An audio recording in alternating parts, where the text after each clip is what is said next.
Sit back, relax, put your belt on, and enjoy the show. All right, the last game of the week is the Waratahs versus the Chefs. So the Chiefs have had a bit of a tough time, in my opinion, for this competition compared to most. The Waratahs have had the toughest of times. Currently 0-11, I believe. Is that right? I think 0-11. We don't actually talk about the numbers here in New This will South Wales. be, without a doubt, a winless season for the Waratahs.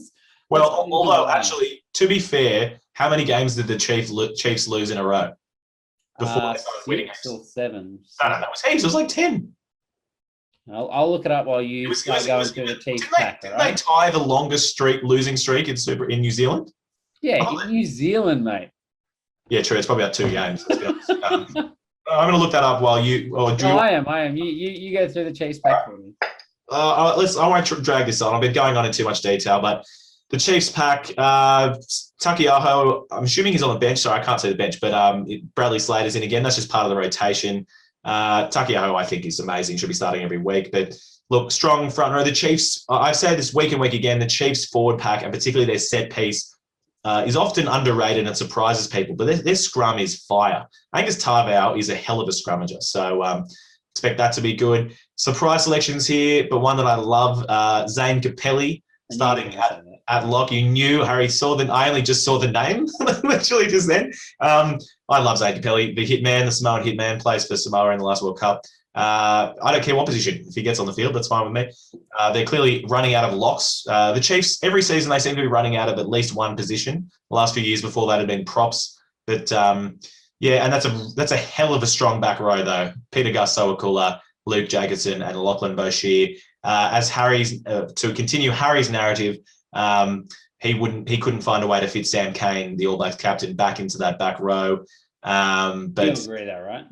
I don't. But if we're talking about how many players do the Chiefs have up over the Tars in this front, it's all of them.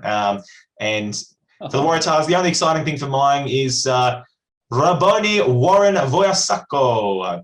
Definitely stuff that name up. Harry will correct it, but a player from the Southern Districts Rugby Club, played over in Japan. He played both centre and back row for the Sunwolves. Very exciting player. Only signed a few months ago. Harry, how excited are you to see him? Oh man, I'm very excited. I was a little bit disappointed, to be honest, last week with his introduction. I don't think he really got enough of an opportunity to come into the game. I thought he was pretty quiet. He's a really good runner of the ball, and we've talked a lot off air about the fact that they've played him at centre for the Sunwolves, and they were even they had him in Japan, obviously, for the World Cup squad until they realised he wasn't eligible. He's an exceptional player. He played 40 minutes in the Shoot Shield, and he stood out as a class above. His class is very obvious. He plays well above his weight, and I think he's a really exciting prospect for the Tars to be able to bring back. And I think he's going to play an important role for them next year in the back row with Hooper, Swinton, and Will Harris. So I love that. You've already forgotten this year, like last year. Move on.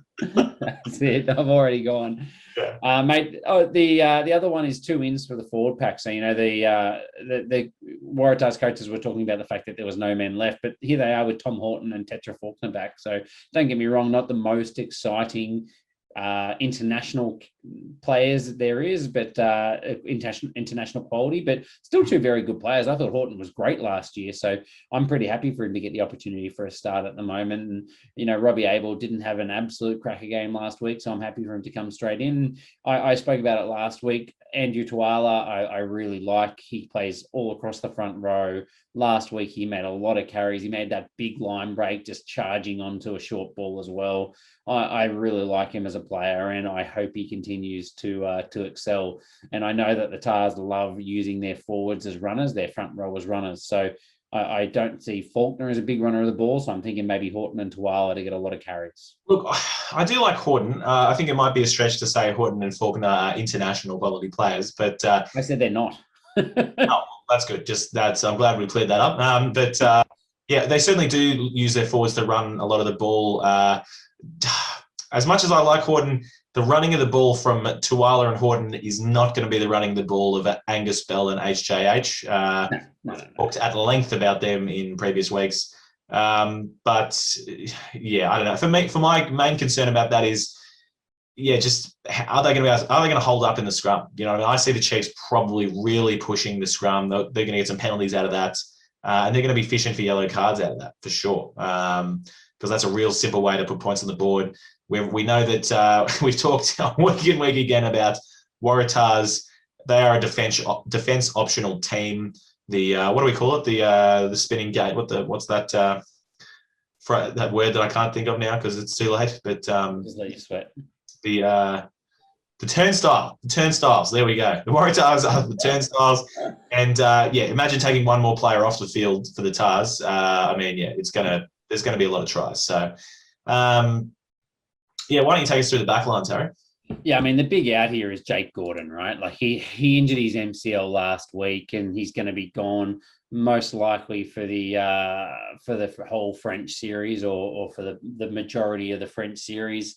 Parecki as well came off with a calf injury, so that's trouble for them as well there. So there's some significant injury losses for experience for the side. Will Harrison, I think, was good at 10 last week, and I'm happy for him just to continue to get opportunity there. The centre pairing we've talked about enough for the Tars has been very good, and Parisi's going to be big if they're going to get anywhere near the Chiefs in this game.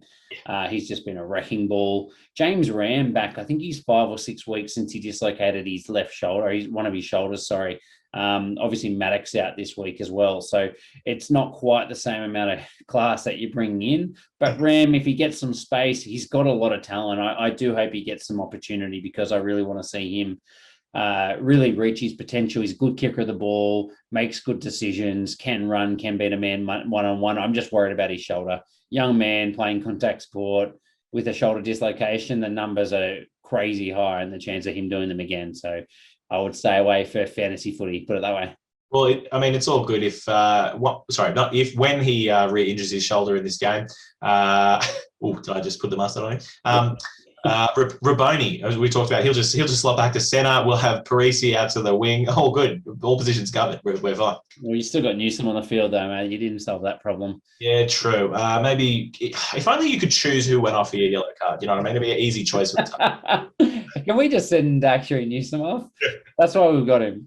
Nwangani at the back, fullback as well. I think that's his best position. So hopefully he does less tackling first and foremost, although they're probably going to be important when he does. But also he will just get the opportunity to get the ball in a little bit more space. And hopefully, I think he's a bit more comfortable injecting himself into the game there as well. So I'm excited to see that. On the flip side, Gatland is at 10 with Trask at 15 again, given that D-Max missing a few games from that head-high tackle. So it'll be good to see them build their combination. I was again impressed with Trask on the weekend. I thought he was very good. Quinta Paya is probably the big in here. They've rested Anton Leonard-Brown by putting him back to the bench. Tapia and Nankerville, I'm not sure that they're a skill set that is as complementary as either one of those with Anton Leonard-Brown, but it's hard for anyone to do that when you say Anton Leonard-Brown's arguably one of the best centers in the world. Last year, I thought the best center in the world, only to the ex-Hurricanes center, obviously. Sean Stevenson back as well. So, sorry, here you go, it's getting late. Wainui back as well. Shawnee Stevenson, shooter, had a good game last week, but Wainui's just that rock as well. So, you know, you need that defensive prowess to contain someone like Alex Newsom. So that'll be a very good matchup for the Chiefs there. He's a stock standard Wainui, isn't he? He's a New Zealand stock standard type of player. You know, I don't know who's an example of a Australian Super Rugby stock standard player, but Wainui just does everything well, can play multiple positions, reliable, exactly something the Chiefs need, I think. So, yeah, it should be good. I think Nwangani he'll be great onto the high balls, which I think would be really good. And I agree, just having a bit more time to run the ball back will be good. We always just talk about the only thing he needs to not do is throw some stupid offloads and stupid passes because the Chiefs will score immediately off those. So I'm sure he will be getting a stern talking to about that. But whether he does it or not, we'll see. But yeah, I'm excited with Tupaya as well. He was absolutely crushing it before he got injured earlier in the season. I think he was the top centre for quite a while. So when you look across this team, the thing that strikes me, there are so many good runners of the ball in the forward pack and the back line. Dempsey, Warren Vasayato, Horton is a good running hooker. You got Slater, you got Capelli, you got Suakula, Jacobson, Boucher. That's just the forward packs. There's already a few tries in that. Faghetti, Parisi, Tapia, Nankerville, Stevenson, Ram, Nawangana. This is going to be a cricket score. Like, I know they're all cricket scores for the Tars at the moment, but man, this is going to be big. This is going to be the most points in the whole weekend without a doubt. More than the Crusaders. Yeah, well, Crusaders are a one-team scoring. This is 2 teams. Sorry, we've got two times. Yeah, that's right. I like it. Very good. All right. Well, with that in mind, tipping on this one, give us your best cricket scores. I'll give you it. Yeah, okay. Waratahs will score 29 points, and they'll lose still by 30 points. So what's that? 59-29. All right. Well, I don't think you've gone big enough because that's only a 90-point game. I reckon we're going to crack the 100 here combined. So, look, I'm going to say, yeah, Tars will get in around the 35 mark, and the Chiefs will round it out about 75 points. So, 65 points. I do maths good. Numbers, yeah. Right. But all right, that'll do us and round out the main course.